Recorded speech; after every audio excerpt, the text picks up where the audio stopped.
எல்லாருக்கும் வணக்கம். என் பேர் Geetha Sri. Doctor Hahnemann homeopathy medical காலேஜில் நான் இன்டர்னாக இருக்கேன்.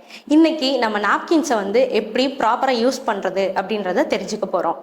ஃபஸ்ட்டு நம்ம நாப்கின் யூஸ் பண்ணுறதுக்கு முன்னாடி நம்மளோட கைகள் சுத்தமாக இருக்கா அப்படின்றத நம்ம பார்க்கணும். அப்படி நம்ம கை சுத்தமாக இல்லை அப்படின்னா நம்ம அதை நல்லா ப்ராப்பராக வாஷ் பண்ணிவிட்டு அதுக்கப்புறமா நாப்கின்ஸ் யூஸ் பண்ணணும். உங்களுடைய ஃப்ளோவுக்கு தகுந்த மாதிரி நீங்கள் நாப்கின்ஸோட சைஸஸை சூஸ் பண்ணிக்கலாம். ஸ்மாலாக, மீடியமாக, லார்ஜா அப்படின்றத உங்களுடைய ஃப்ளோவுக்கு தகுந்த மாதிரி நீங்கள் யூஸ் பண்ணிக்கலாம். அதனால நீங்கள் லீக்கேஜஸை ப்ரிவென்ட் பண்ண முடியும்.